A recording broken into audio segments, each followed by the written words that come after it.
Bueno, bienvenidos, muchísimas gracias por estar de nuevo esta semana acá. Esta semana vamos a continuar con el tema de circuitos secuenciales que arrancamos la semana anterior. La semana anterior vimos que nosotros utilizando compuertas NAND y NOR podíamos hacer un arreglo de realimentación que nos permitía almacenar información. Vimos los circuitos más básicos para almacenar información, que son los latches, que los latches almacenan información con respecto a un nivel de entrada. Tienen dos señales, set para guardar un 1, reset para guardar un 0. Vimos que una de las desventajas de los latches es que reflejan directamente el valor de la entrada. Entonces, si el valor de la entrada varía, la salida varía también.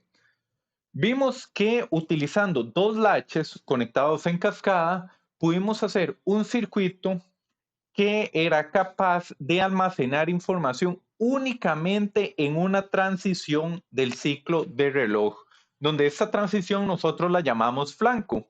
Un flanco es cuando tenemos una señal de reloj, que es una señal cuadrada periódica, que pasa de estado bajo a estado alto. Justo esa transición es lo que conocemos como flanco.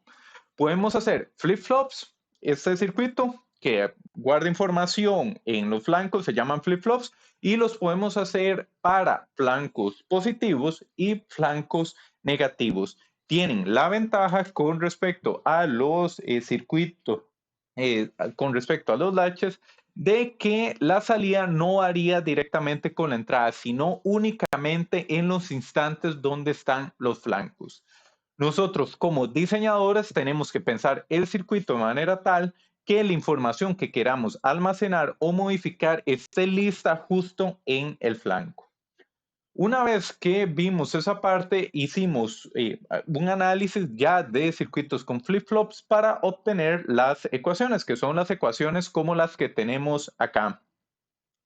En este caso, vimos que a partir de las ecuaciones podemos llegar a obtener una tabla. Esta tabla es un tanto diferente con respecto a la que hemos visto en circuitos combinacionales, porque esta es una tabla de estados. Una tabla de estados lo que quiere decir es, dada el estado de los flip-flops y la entrada, cómo va a ser el comportamiento en el futuro de los flip-flops. Por eso es que se llama de estados. Podemos conocer el comportamiento a futuro del circuito con respecto al comportamiento presente. Entonces, hoy vamos a continuar esa temática que veníamos viendo. Veremos un poquito de la tabla de estados, cómo la podemos representar diferente, de una manera más compacta. También veremos cómo representar de una manera gráfica la tabla de estados, que es bastante conveniente para el diseño de circuitos. Veremos cómo podemos reducir un diagrama de estados para llegar a un circuito más óptimo y continuaremos con lo que son máquinas de estados, que en el segundo proyecto que ustedes van a estar desarrollando corresponde al diseño de una máquina de estado. Realmente no es el diseño, es la implementación, pero veremos cómo se trata eso aquí.